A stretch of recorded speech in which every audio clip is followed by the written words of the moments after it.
Hello, this is Dean Radin, and I'm on Your Superior Self.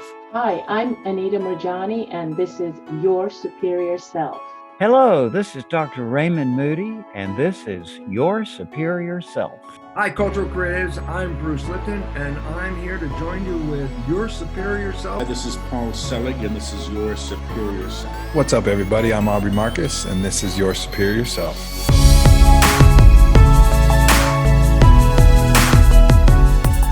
So, hi, my name is Michael Rhodes. I've been a spiritual teacher for longer than I care to think about, 30, 40 years.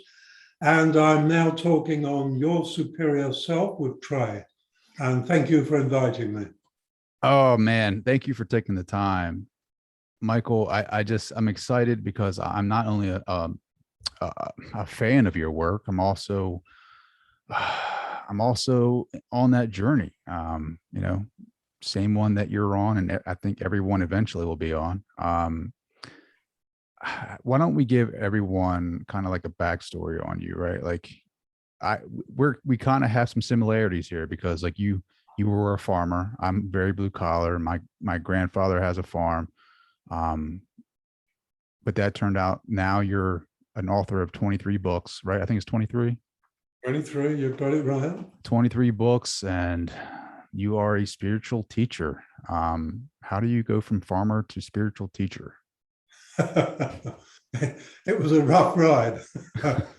I think a lot of it, just to give you a brief sort of story of my background, like I was born in England, and my parents were, there's no such thing as an average parent, but they was dysfunctional as most, but they were also good people. So I grew up well loved. My father was definitely a brilliant man, very intellectual, very left brain dominant. And his father died when he was 2, so he didn't really know what it was to be a parent. And so I grew up with an uneasy relationship with him. But I left school at 14 because I was the school dunce, or the class dunce anyway. And so in actual fact, they didn't get too many bricks in the wall. By the time I left school, I was able to step over the wall, as Pink Floyd would say. Not too many bricks there. And so I went and worked on the farm. And the relationship with my father was a bit uneasy, but nevertheless, I married much against his will at 21. I married an extraordinary young lady, and by the time I was 23, he was dying of cancer of the pancreas. And he was only about in his early 60s. And so suddenly he's gone, and my brother expects to help run the farm. And my mother and he sided against me. And so to cut that story short, I emigrated with 2 children at about, I think I was about 26. I emigrated to Tasmania, which is the island state of Australia. And the emigration was an important aspect of this because suddenly, the family had wanted me to stay there. They all offered to buy me, but nobody said, Michael, I love you. There was never even an offer, which would have embarrassed me if they had. And so I moved to Tasmania and I bought a small farm on the hills. And I planned to be a beef farmer, where you walk around smoking Marlboro cigarettes and you get in and out of your Land Rover and you really don't do any work. Proved to be very different. There was no Marlboro and no, there was a Land Rover. But anyway, in the very first year, I had a plague of caterpillars went through the farm. And that was as devastating as a wave of locusts would be. And suddenly I'm walking around shooting my cattle. They're dying from polluted water holes. And all in all, it was a pretty hard introduction. And so I had to break away from everything that I thought I knew. And I thought I knew a lot. In the middle 20s, you're pretty arrogant and you think you're okay. And it didn't take long to break me down to realize I really didn't know much. And things weren't okay. So looking back, I chose the worst decade in Tasmania's farming history to the beginning of it. I arrived for the worst decade of the 20th century for farming in Tasmania. It went from caterpillar plague to 3-year drought to a rural recession, and one thing after another. And so things had to change. And I learned that the local farmers, they really didn't know much about it at all. And so I didn't begin to tune into the land, but what I found was if I was sat down out in the field with questions, an hour later I got up with answers. And I had the courage to begin to apply those answers. So I began to become an organic farmer. And I was one of the first. And I threw away the books. I learned more about cows from a cow. So anyway, within a year, my beef herd was dead. And for economic survival, I had to go into dairying. It took me 8 weeks to find out I hated dairying, but I liked the cows. And so it was just from one disaster to the next. It took me 8 years to finish dairying before I could move out of that. And in that time, I was a very undisciplined young man, and the cows disciplined me. You know, I had no choice. You have to milk them twice a day. You don't have a choice about that. No good arguing, there's nothing to do. And so one of the stories out of that was that I was very aggressive. I was angry, had to be milking twice a day.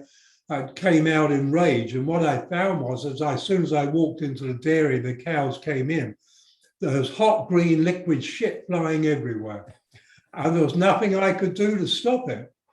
And now most of that comes from the politicians, but in those days it came from the cows. And one day, this went on for 2 years, and one day it came to an end.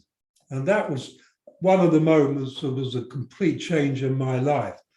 I walked into the shed, my usual aggressive, angry self. I didn't know that every cow knew exactly what was going on in me. That never occurred to me. But one of the tall Frisians, as she walked in, she kicked out and she caught me on the large thigh muscle and completely dead-leg me, as you know the term. It's like they paralyzed that leg. And I was fighting not to fall headfirst in the moo-poo. And so I lost it. I normally never lose my temper, but that moment I lost it. I reached down and got the leg chain that you hold the leg back with for milking. And I swung it round my head 2 or 3 times. Okay, I wasn't always a lovely man I am today. And I swung it round my head a couple of times. And I don't know what went wrong, but she kicked out again. And because she wasn't in the bale exactly, she kicked out again, caught the end of the leg chain on her ankle, ripped it out of my hands. She kicked, and this thing spun about 3 more arcs, and at full speed, it wrapped round my left arm. And the pain was absolutely excruciating. I thought for a moment I was going to faint. The pain was so bad. But in that moment of excruciating agony, it was as clear as, it was absolute clarity to me. I did this to myself. I am the author of all this agony in the moment and in the milking shed. And I didn't know it, but in that moment of intense pain, something in me completely changed. Now, I was laid up for 5 days. It took 5 months before the bruise came out of the bone. It went right down into the bone. If you just went like that a month later, that was agony. So I had to be very careful, but it was 5 days before I could milk again. My wife, meanwhile, did it. She was always quiet in the dairy. It was completely different. It was embarrassing. Anyway, when I went back, now this was interesting. I knew that I had changed. I knew it. Every cow knew that I had changed. Yet of all my circle of friends, nobody knew I'd changed except my wife. Nobody, but every cow. Now this didn't work out right for me. How can a cow know I'd changed and a person didn't? And so I went in, I changed in the way that I was quiet and gentle. I was patient. There was no frustration. I just went in with this changed energy. The cows knew there was no shit flying around. Everything went easier. I got more milk, more cream, and that remained, that continued. In the end, I didn't even use leg ropes, and this continued for the rest of my milking. But then that began to move out, and I began to realize that something was happening to me. And as I became an organic farmer and was changing there, as I was changing the farm was changing me. And that began the process that put me on my spiritual path. I'll share one other story that ended my career as a dairy farmer, but deepened my spiritual path. About 8 years had gone by, and I was extending, I bred all the dairy cows, which were Friesians, with Hereford bulls. And so I was breeding my way back into being a beef farmer, which I really wanted to do. And so I'd acquired some more land. I don't know, that's another story, but we won't go into that. It was once forestry. And so it was a few trees, 180 acres, a few trees covered in bracken above my head. And so I went in there, I worked day and night practically. I cleared it all, I got all the bracken, I sowed it with grass, and as the bracken came up, I would go in and regularly slash it with a chain slasher. And that rips it apart. Like a knife cuts it evenly, and it recovers fast, but the chain smashed it. And so it was gradually killing it and bleeding it away. And it was lunchtime, and I got the chain slasher. I switched the engine off at the tractor, and I just was going to have 20 minutes eating a sandwich. And as I switched the engine off, there was complete silence. And that caught my attention because there's never complete silence. When you're surrounded by forests going up the mountain, because I was on the side of a mountain, that was my farming, and Mount Arthur. And there was complete silence. There was no birds, there was no wind, there was no sound. And I'm standing there thinking, God, this is weird. What's going on? No sound. What happened to the birds? And I could see the tree branches moving in the distance, but there was no sound. And normally you can sort of hear the susurration of the wind in the distance, nothing. And so I found this very puzzling. I just laid down and started to eat my sandwich. And then I'm looking up in the air, and there's an Australian wedge-tailed eagle just spiraling round and round above my head. And I thought, oh, wow, that's beautiful. And I watched him, and my thoughts were getting quieter and quieter, which was very unusual for me. My thoughts were pretty wild and pointless in those days. And gradually this silence moved into me. And the last thought I remember was, wow, what it would be like to fly like an eagle. And there was an inner movement, and suddenly I'm looking down on me, looking up, and I'm looking from the eagle's viewpoint. And I didn't lose it. I nearly lost it, but I stayed with it. And as the eagle, my vision was far greater and far clearer, maybe 10 times more powerful. And I was looking at the forest all around this 180 acres, or around 3 sides of it. And the forest went right up into the mountain. And I could see where my cows had made tracks into the forest. And I didn't know they ever went in there more than a few meters, but they went in a long way. And as I'm looking around, I could see the whole farm, and I could see me looking up. And then I become aware that as the eagle, I'm looking through the eyes of immediacy. Whereas I realize in that moment, all humanity would look through the eyes of yesterday, through the eyes of our knowledge, through the eyes of our beliefs, through the eyes of our education. We never look through the eyes of the moment. We lose that by the time we're probably a year or 2 old, it's gone. We look through the eyes of our belief systems and so on. And I was looking through the eyes of immediacy. And as I realized that, right across the field, between myself and I was laying near the tractor, and then there's a space, and then there's the forest. A great gulf appeared, like a bottomless gulf, and I'm looking at it, and I realized this was the gulf of separation. And on the one side was nature, on the other side was me, and I represented humanity. And I realized we had lost our connection with nature. And in that moment, I decided I will make that connection. The rest of my life will be devoted to reconnecting with nature. And with that realization, the eagle dropped about 20 meters maybe, just folded his wings and dropped. And I continued on and crashed into my body. And it was a life-changing moment. I tried to deny it, but the memory was too powerful. I couldn't deny it. I knew I would never forget that experience. And it took me, let's just say I left farming, and for the next 15 years, my whole life followed my spiritual path to cross that gulf of separation. When I was 49 and 3 months, I went through the experience of spiritual enlightenment, and also I crossed that gulf. And in that moment of crossing the gulf, the realization was there is no gulf. It's completely created by the intellect. There is no gulf, but you've got to cross it to know it isn't there. And so, it put me on a different path, and I eventually became a different person. But my path was pain and suffering. And at the end, I really thought I was dying. I didn't think I was going to survive the process, but clearly I did. There's so much I want to talk about in that.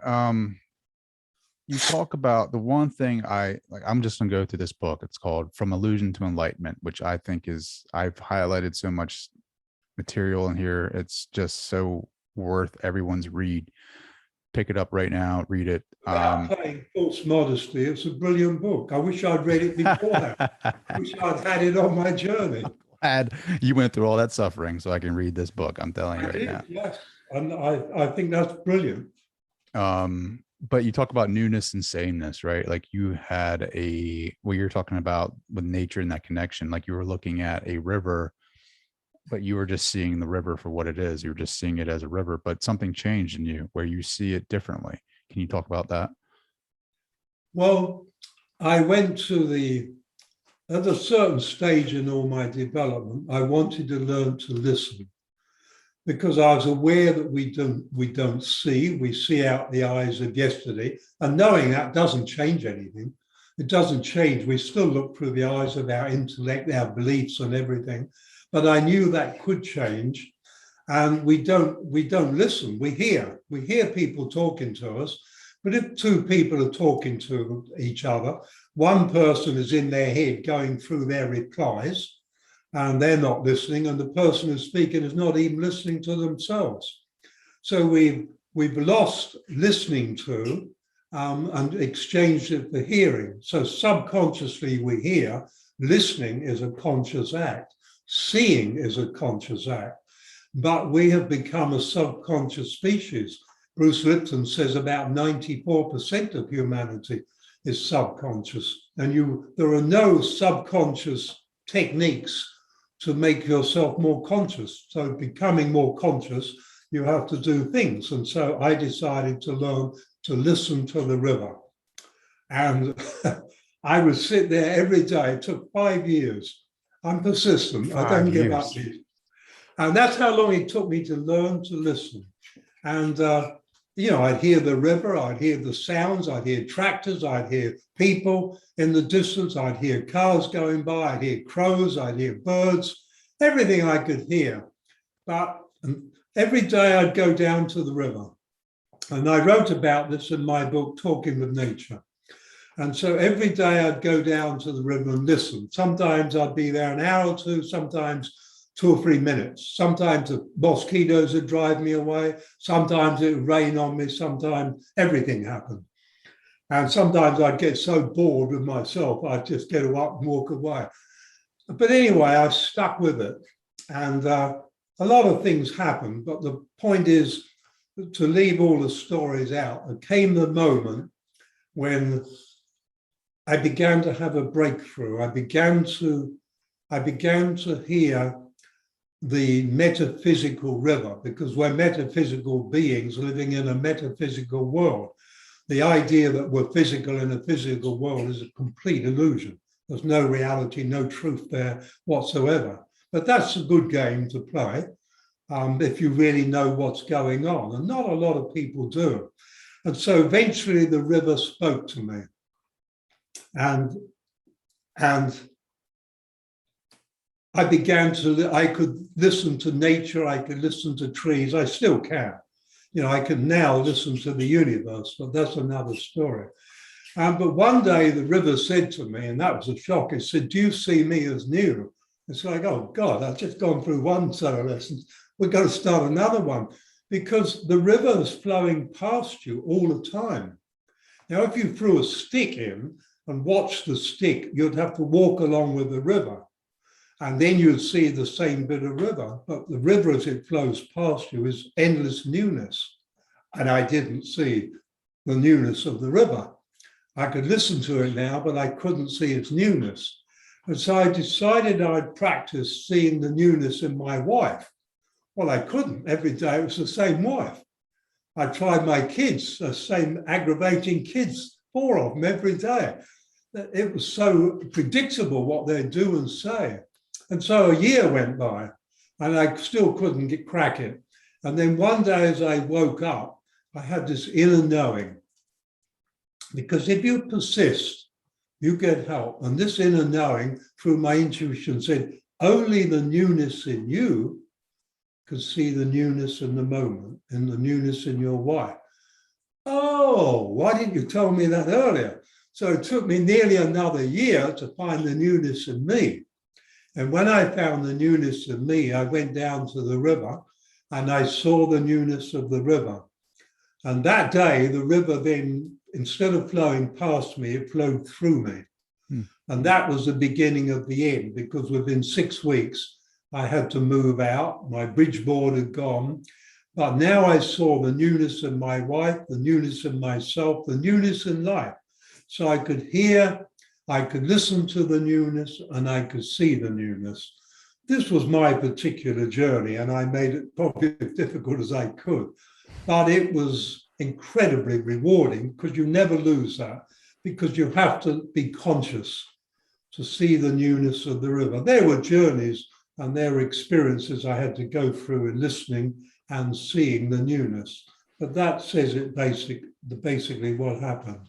Well, as the newness is recognizing the newness, like the newness of energy in someone. Like, so when I wake up in the morning, I'm new energy flowing in this body. Like, is that what you mean by that? I mean, that's what I mean by every moment of your life, you're a new person. But we have a program that continues more of the same. And so instead of living newness, we live more of the same, on and on, on and on.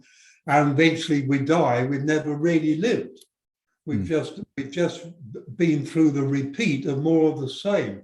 But the subconscious program is more of the same. That's what it is.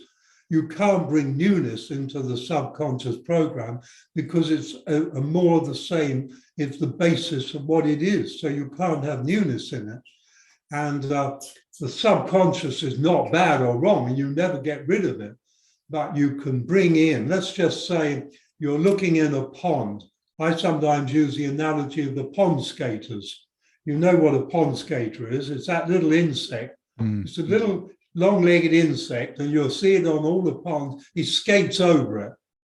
Now, if he goes underwater, he's dead. The skin of the water, he can't get above it. So he skates over it, and he's a predator. And he can grab things underwater and pull them out. But if he goes in, bye-bye. So let's say we are the pond skaters.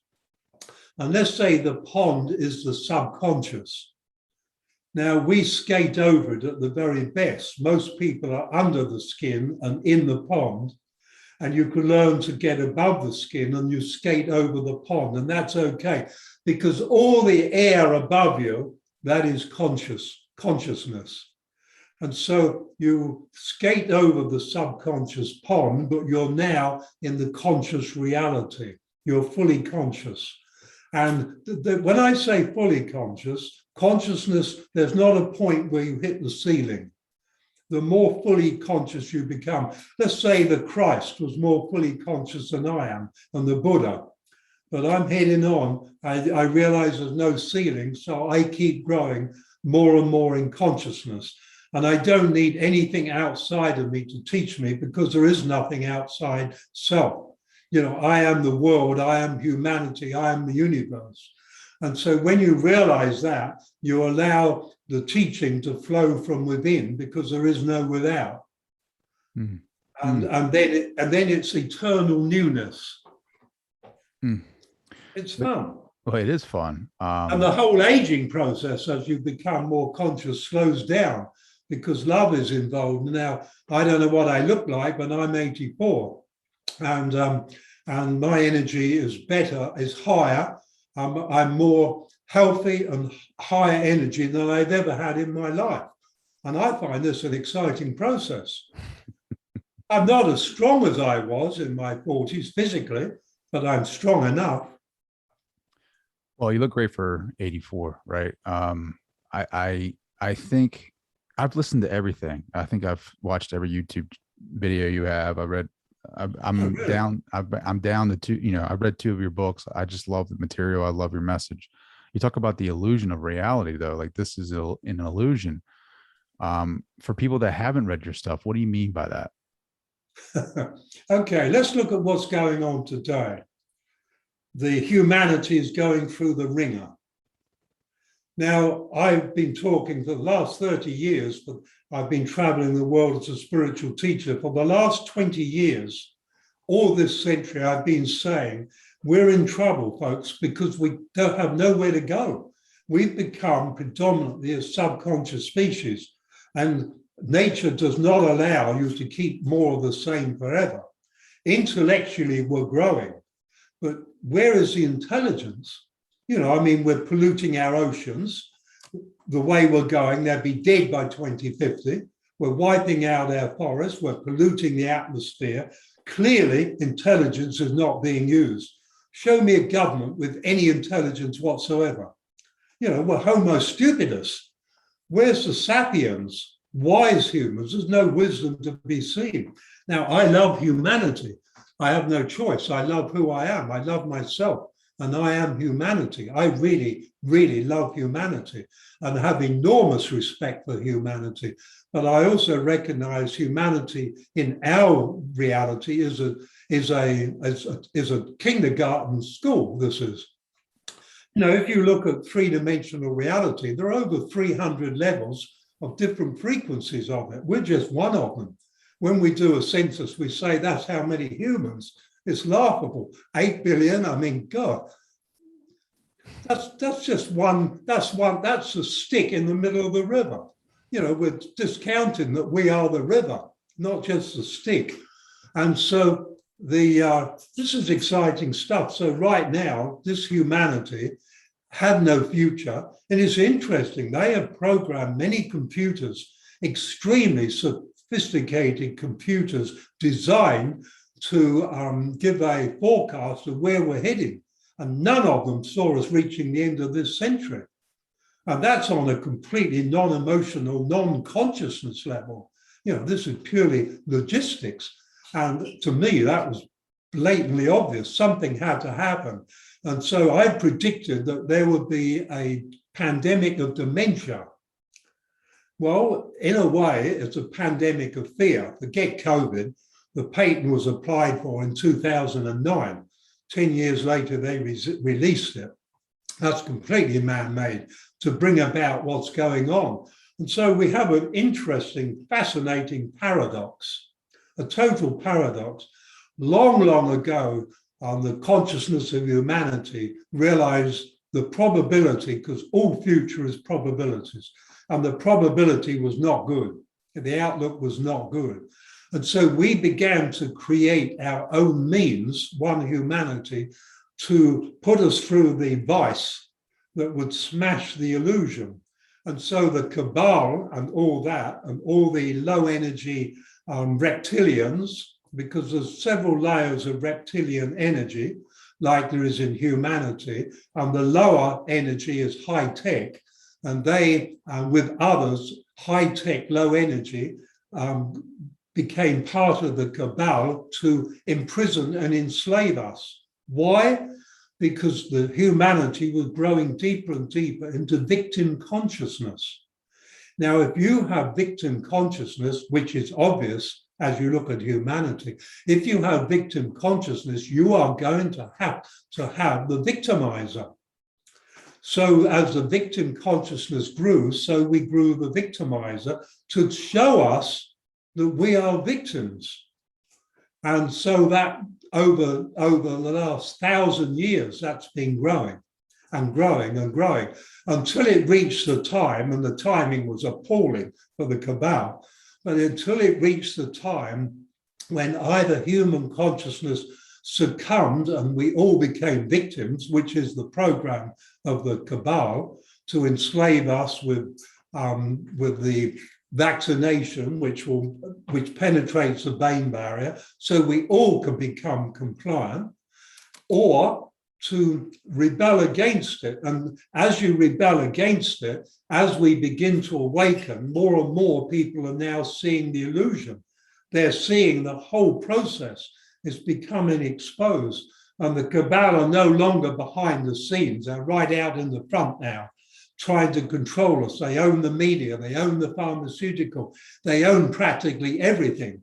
And so the media's lies and all the deceit is going on. It's all breaking down because more and more where they've lost is this whole thing is being driven by love. You know, there isn't the goodies and baddies. The whole chaos of today is love driven, because love is all there is. There isn't anything else. Humanity is love made manifest. Nature is love made manifest. Everything is love. And so love, which created this whole vast scenario, said, look, you created this, you've got to break it. And so love is creating the chaos, and in the chaos, the timelines are separating.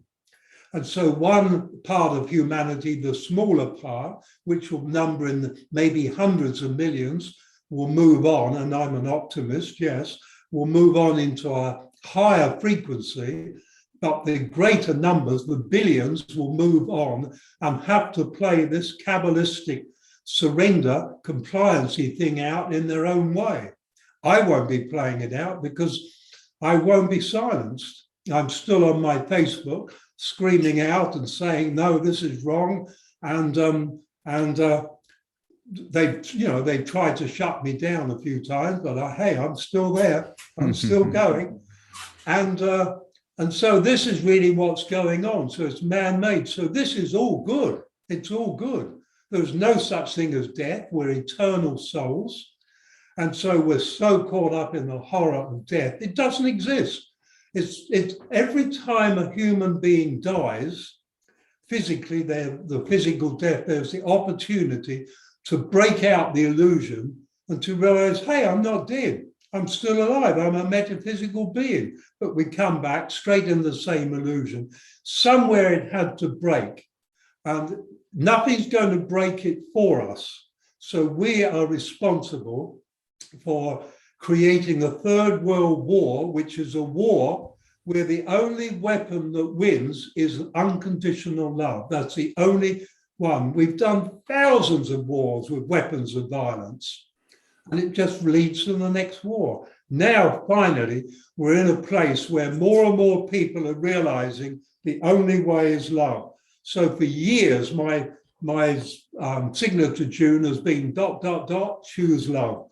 And now more and more people are choosing it. And not just through me, there's thousands of us like me. We're all individual, but okay, so that gives you a sort of an overview. Sure. No, I love listening to you talk. You are that energy. All life is you. You are all life. Thus, you are the creator of your life.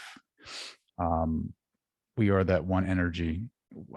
so that's like that Christ consciousness, right? Like that we are one with source. We are, like you were talking about, that metaphysical being. Like, when did you start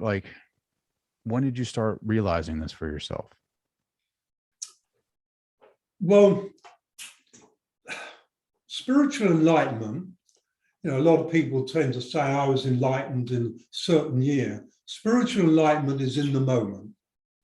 So you could say the physical body was a certain age in a certain year, 49 and 3 months, but that's nothing to do with enlightenment, because it's spiritual, it's not physical, although the body likes it, I have to tell you. You stop beating yourself up. But for 2 years, I am answering your question, for 2 years I sat on the plateau of stupidity, of enlightened complacency. And finally you realize this is a bit dumb. And so you finally come down off the plateau, and then you realize, hey, all I've ever done is come out of kindergarten. And now there's junior school, so why don't I enroll? And so I enrolled in junior school, and there are 7 grades. When you reach 7th grade, you're done. You're no longer in this physical reality. I'm probably in 5th grade. I'm in 5th grade right now.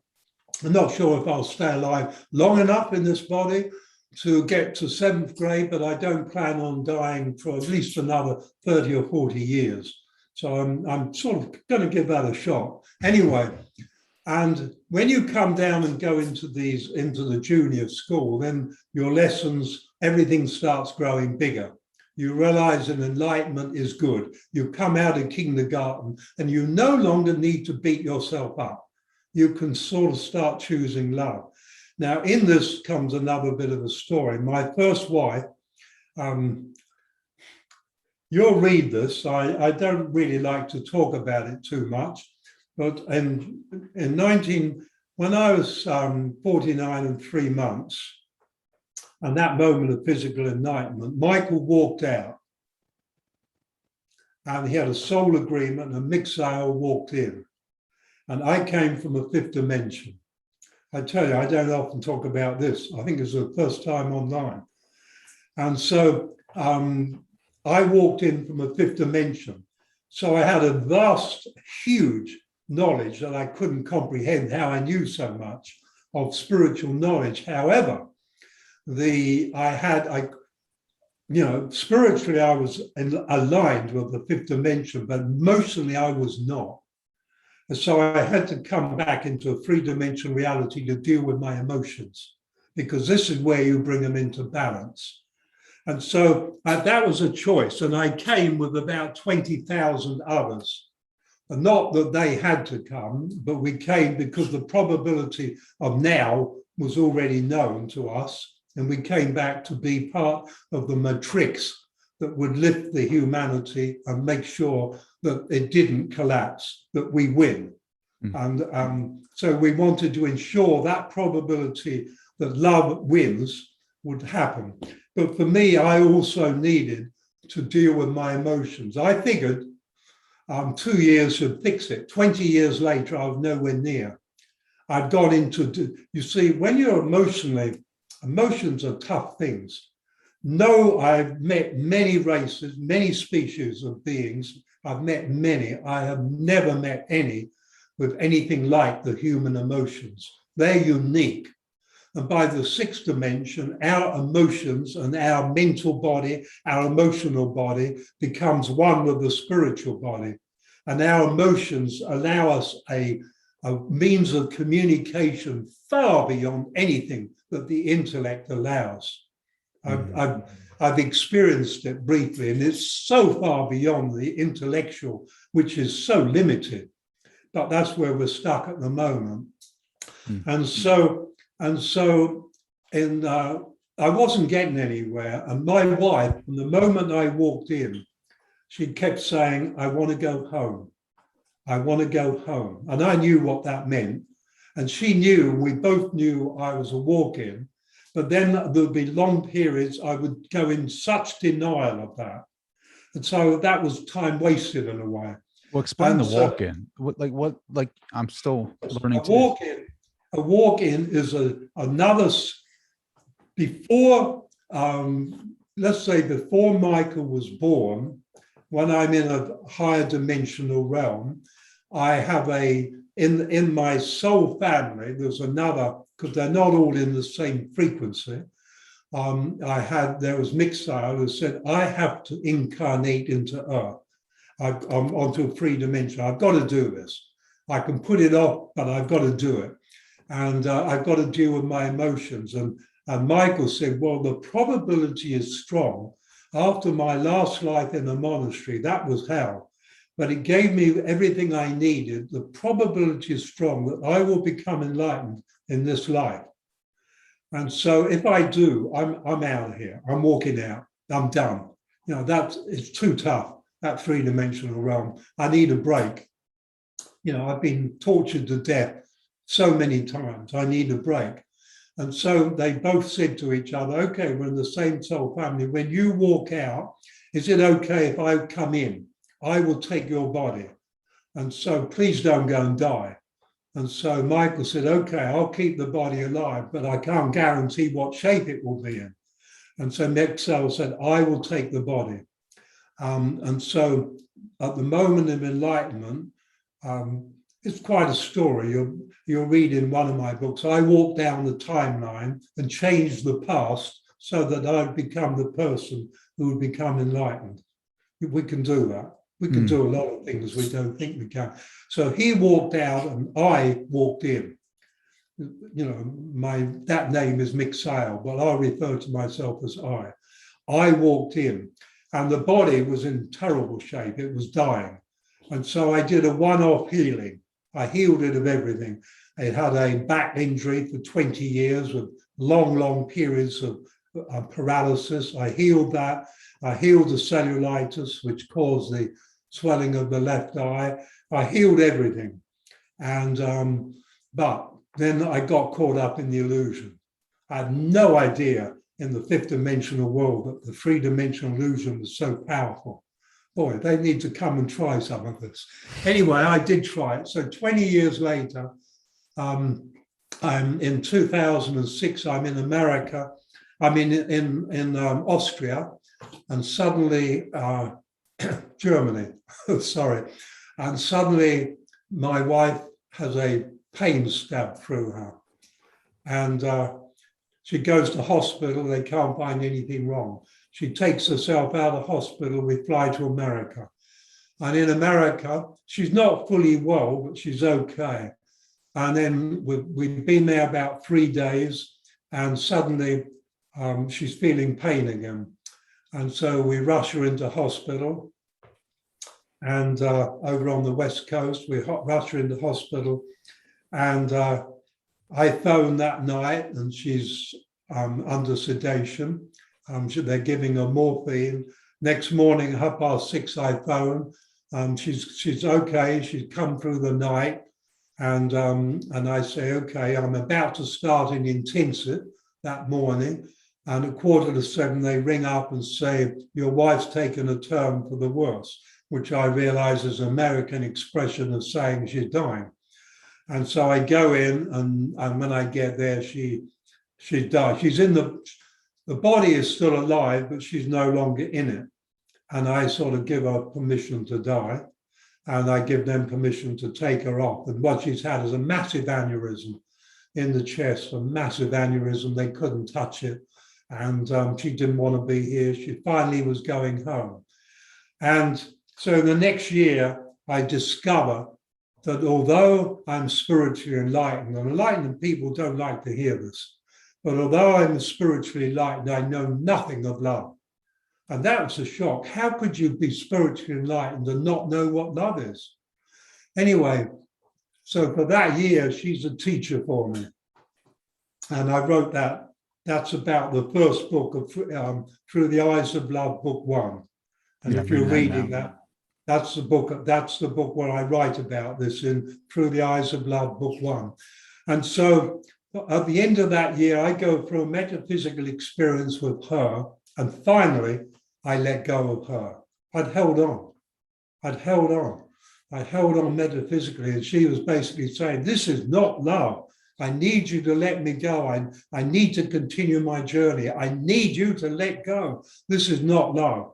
And I'm realizing it, and I'm reaching the point where for the first time, it's sort of in my life, I can do something for somebody else that is completely not what I want. And I let her go.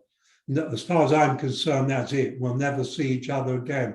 And after 49 years of marriage and being convinced this is your soulmate, as it was for Michael, but I wasn't Michael. So in that moment, I let go. I'm in an extraordinary experience. I feel my heart, and I could go into all the details. I feel my heart energy changing. It goes up through my body into the brain. The brain, whole brain, engages the pineal that goes down to the solar plexus. My emotion, which is the emotional center, that comes into balance. My whole body changes, every cell in my body. I feel it happening on this metaphysical level. And I feel unconditional love for myself. And I realize that I am Mixael, and I finally reach a full acceptance of that. And so within, the knowing that I had from the fifth dimension floods in much more. So I'm still a mixture of Michael, the personality, the humor, but there's also the Mixael. And each year now, from 2007 this happened, there's more of Mixael. I wouldn't say there's less of Michael.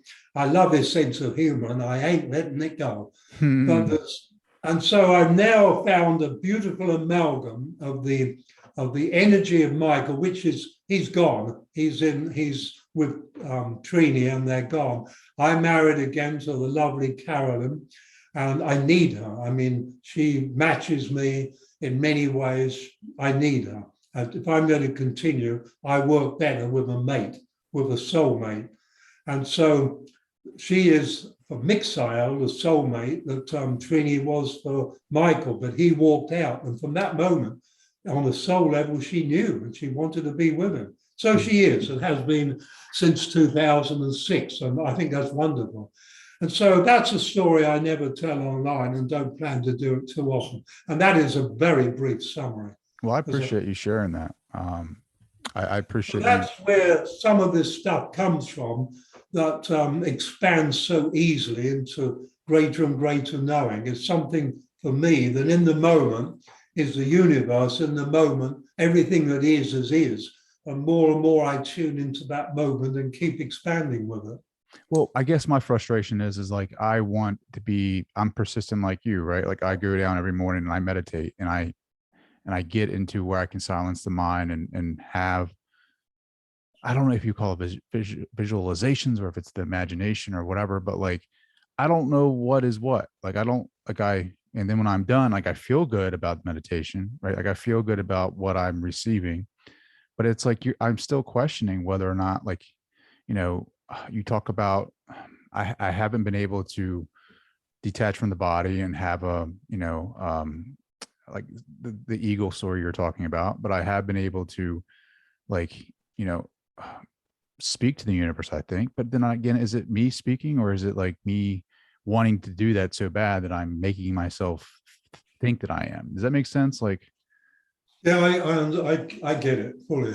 Let me say one thing. You have made a quantum leap from the man you were to the man sitting here today. Do not belittle yourself. You've made a quantum leap. I mean, you gave up, you know, the whole idea of being rich and famous and all that, and you took on a much more humble role that allows you to grow while you help humanity to grow. And so you've already made a quantum leap. You're in the new. That's unquestionable. Otherwise, you and I wouldn't be sitting here talking, because I could know that the moment I saw you on screen. You know, so I realized your words and your reality match. Mm-hmm. So now I was in a fifth dimensional reality. I was considered a pretty damn good traveler. That was something I did. It was, a lot of them can do it there, but a lot of them never do. So it's not something you have to do. You know, it's a skill that I've had for a long time, this metaphysical traveling. It's not something you have to do. I teach it in my online stuff. but I teach it indirectly rather than directly.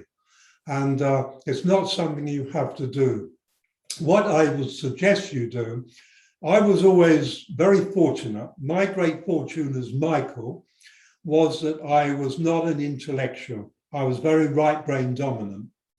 And so I was on a path that I didn't understand, but I didn't need to understand. And that was my gift. That was the gift that was given to me. I didn't need to. Everybody wants to understand where they're at. And if you understand where you're at, you're just going in circles because the moment is always new. And so the subconscious cannot go into the moment. It can't journey into the moment because it's new. And yet in the moment is where love is. It's only in the moment. So subconsciously, 94% of humanity have never experienced it. So we've got a substitute. You could call it human love, but it's not unconditional love. And I'm not saying that makes 94% wrong, but this is the illusion that has to be smashed. You know, it's dangerous. It has to be smashed. And so to me, you're doing very well. But what I would say is let go of the need to understand and let go of the need to follow anybody else's path. Just allow your deeper self, the sovereign you, the superior you, just allow it to come out. And you do not need to understand, because everything we do from knowledge, it has a use-by date. You know, if I say sit in a room with 20 people and I tell one a simple, clear story, he tells it to the next and it goes round to the 20, the story comes back is not what I set off. Knowledge is exactly the same. It comes polluted, diluted, changed, and we think it's the same knowledge. It doesn't work. And so let go of the need of knowledge, let go of the need to understand, because what you understand is the past. You're not the past. You want to become somebody of the new. So if you hold on to the past to understand where you're at, you stay where you're at. It impedes growing.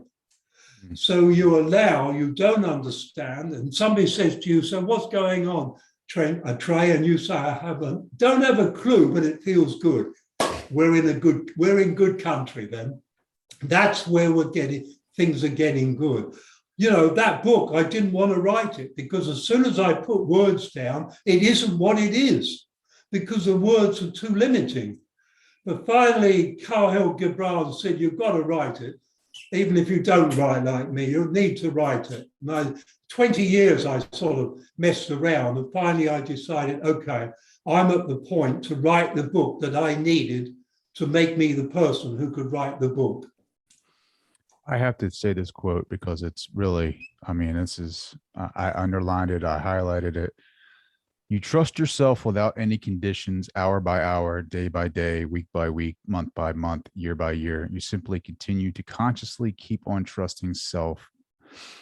I'll explain a little bit more about trust and creation. Remembering what I told you about the one energy of humanity, nevertheless, every person is an individual field of energy. And then you go on to talk about how you create, eventually you call it stitching, right? Like you're stitching together this new energy into your own personal field of energy. And this new energy is trust. Can you talk more about that? Because that is something that I have always struggled with is unconditional trust. Okay, that's a good one. Yeah. Let's just say unconditional love is a coin or this hand, because you can see this hand. This side is unconditional love. This side is unconditional trust. So you can't separate unconditional love from unconditional trust. The package of unconditional love is vast. It's not just a word. We have words and words reduce. They don't really carry the energy. I get, passionate about the subject. I tend to put energy in it. But if you read the word unconditional love, the fact that this book has hit you so hard says to me a lot about where you're at. That's good. So now, if you decide to unconditionally trust yourself, who are you? You're a magnificent, metaphysical, multidimensional, immortal, eternal, being of love, the power of creation, and light, the light of creation. Now, come on, that's quite a package. And that's you. That's quite a package. Now, that's who you trust, because that's who you are. The personality, identity, body, it's just an illusion. It's a game we play. But it's a very convincing game, but it's just a game we play. So you're trusting who you are. Now, when you just keep on trusting, doesn't matter how many times you let yourself down, betray you, irrelevant. You keep on trusting. Now you're sending out a message to the universe, which is you anyway, but you could call that the superior you, the sovereign you. And so the superior you said, oh my God, he's serious about this. So you set your intent. And so the superior you takes notice. And superior you tells you, if you keep doing this, you're going to change the universe. Because this is something else. We each live in our own world. Everybody thinks they live on one earth. Well, that's a great illusion also. But we each live in our own world. And all worlds occupy the same space. And now in this whole thing that's going on, I have absolutely no concern because I'm in my world, and my world is a world of love. It doesn't matter what they do, they can't infringe on my world of love. And if the more and more people keep making worlds of love, the more powerful that influences other worlds of love. And so that means that if you're unconditionally trusting, your world will now honor unconditional trust, and it will reshape itself. So it will appear that the external world reshapes itself. You won't see any difference, but trust and you begin to sing a different song from the rest of people. Now, if you understand that, it ain't going to happen. But if you just simply trust unconditionally, then you create a new world where your world trusts. I have the minimum insurance. The insurance I have is because the law says I've got to have it. And so that's fine. But there's an old saying, you've probably heard it, believe in the Buddha, but tie up your camel. Now that's fine. But the time comes when we grow enough to believe in the Buddha, and you don't need tie up the camel, because if you have that degree of trust, the camel will be there exactly the moment you need it. That's the place we've got to be. And so why do we have insurance? Because we don't have trust. So we insure. And so if you trust, they say trust will move mountains. I haven't moved any mountains, but I'm quite convinced that if you've got a bushfire coming toward you and you trust, and you put that trust like a comb over your whole property, and you trust, and you connect with the fire elemental, and you give it your love and blessings and trust, it won't touch you. It will split and go around you. It will jump you. It won't do you, because trust creates newness and new worlds. But that trust, now Jesus, and I'm not a Christian even, but Jesus said, the peace that passeth understanding. You've heard that. We need to find the peace that passes beyond any understanding. That is the key. If we understand, we're in our old limits. When you have trust, I don't understand my trust. It just changes my world. I just love it. But as for understanding it, I don't have a clue. But I experience it. I can talk around it. But it's the same with unconditional love. I love me unconditionally. What that is, I'm not really sure, but I like what it is. And so peace, I have total inner peace. But we have world leaders who go to peace talks. Not one of them has ever experienced it. All they can talk about is not war. They can't talk about peace because they don't know what it is. And so all those things pass beyond our understanding, which what understands, the intellect needs to understand. The intellect is a wonderful tool, but as for a leader, as for running your life, it sucks. It hasn't a clue what's going on. It just plays with the illusion.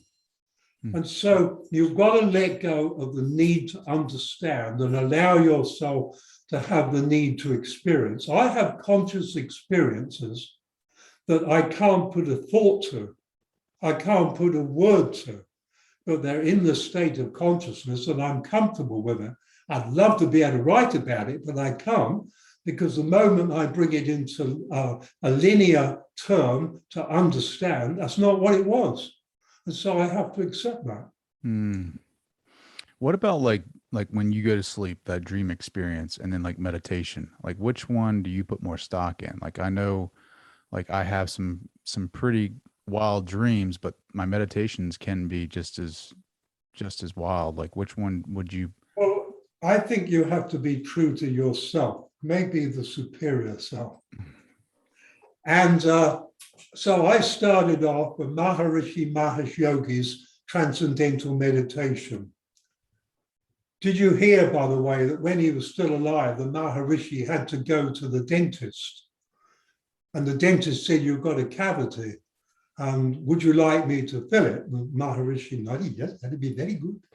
And then he said, well, would you like an injection to numb it? And the Maharishi said, no, I don't need that. I've learned to transcend the dental medication. Okay, so I'll continue. And so I did transcendental meditation. I was given my mantra and told that I wouldn't be really into it within the next, it'd take 10 years. Mind you, as a retired farmer, as a man who'd been a dairy farmer, I looked like a wrestler, just climbed out the ring in those days. Today I'm slim and that, but those days I was muscles on muscles. And so I didn't look like I'd be good, but he didn't know that in my past incarnation, I had spent over 25 years meditation, weeks at a time of meditation. He didn't know that. So I got to be good at it and I found it boring. The stupid mantra. After 18 months, I thought, I got a choice here. I either go nuts or I give up meditation. So I quit that, and then I moved to Rudolf Steiner, where you visualize, you do a lot of visualization. That really appealed to me. And I did that for quite a while. And then I realized, okay, I'm not a meditator. It's very obvious I'm not a meditator, but I do have a vivid imagination. And I began to work in my own way of creating what I call metaphysical scenarios. But today, my meditation, basically I get up, I walk into the bathroom, I look in the mirror, I say, God, I'm still perfect, thank you, this will do for the day. And that's it, I'm done. But I take that energy all the way through the day. And so too many people sit in meditation, leave it in the chair under a blanket sometimes, some of them do, and then go away. And that doesn't work. So your meditation, which I agree with, meditation is very good, but you need to know your own nature. Are you a type that have that passivity to meditate? Because I don't. You know, I thought I was a passive spiritual teacher until this whole thing started. And then I started, no, I'm not sitting here listening to this rubbish. And so I started on my Facebook speaking out against it. I realized a spiritual warrior was there having great fun, enjoying it. And so you've got to be true to yourself, not the identity, but that person in you that you're gradually allowing to emerge, that you don't need to understand, you don't need to know, but you just allow it to come out more and more, more and more, more and more. And if people say you're changing, then what's changing? It doesn't matter. You let the intellect get on with doing what you're good at, like now, interviewing and that sort of thing. You allow the intellect to be your tool and you allow your divine intelligence to come out. IQ, it's all rubbish. Intelligence is in consciousness. Consciousness and intelligence are inseparable. And now, here's me, a school dropout. I find there's as much intelligence as I want to use. There's no ceiling to it. I can follow it as far as I want. I can find it in rocks, in trees, in the universe. It's there, and it's for all of us, and it's an abundance, but not through the intellect. It comes through direct knowing, direct mystical cognition, direct connection. I love that. I know we're hitting on time, but I need to talk to you about that one story at the end of the book where you talk about where you're kind of giving a story, but it's your story, right? Like where you talk about you see the fence. It's a metaphor, really.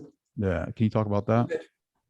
You're seeking enlightenment, and it's like you're living in you've got a big fence around you, and you're seeking enlightenment, and maybe 15 years go by, and one day you see this fence. You think, God, I've got a fence around me. How do people get in and out when nobody else sees a fence? They walk in and out, nobody sees a fence, but you see a fence.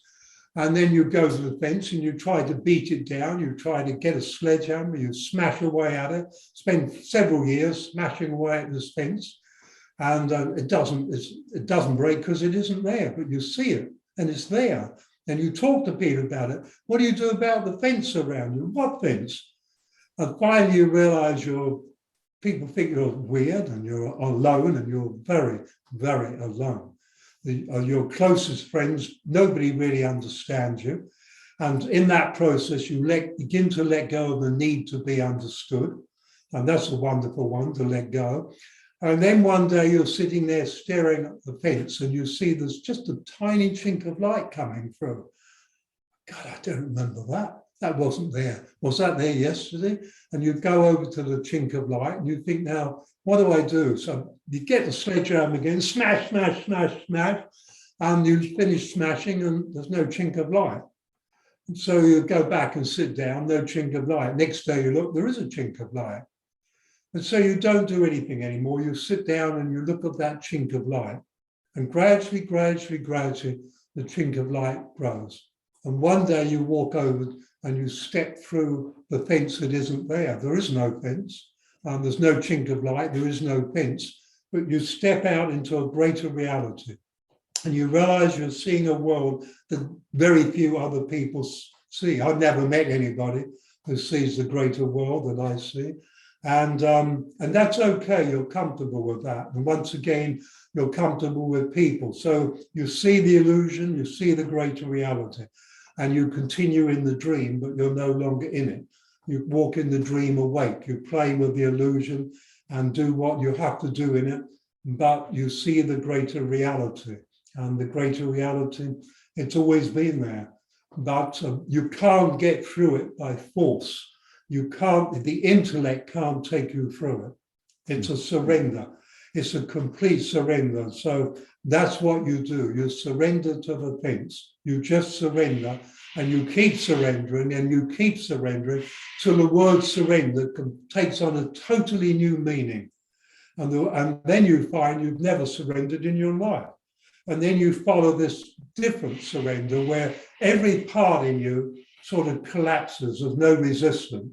And it's almost as though a membrane within you parts. And there's this immense freedom, and the wall's gone, you're free, and but nobody knows what you're talking about.